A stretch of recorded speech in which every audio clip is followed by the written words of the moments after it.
Elite Campus for LabCon.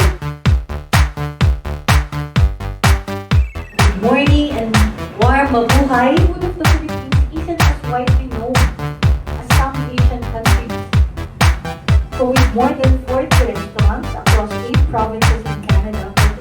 So I have my own versions, but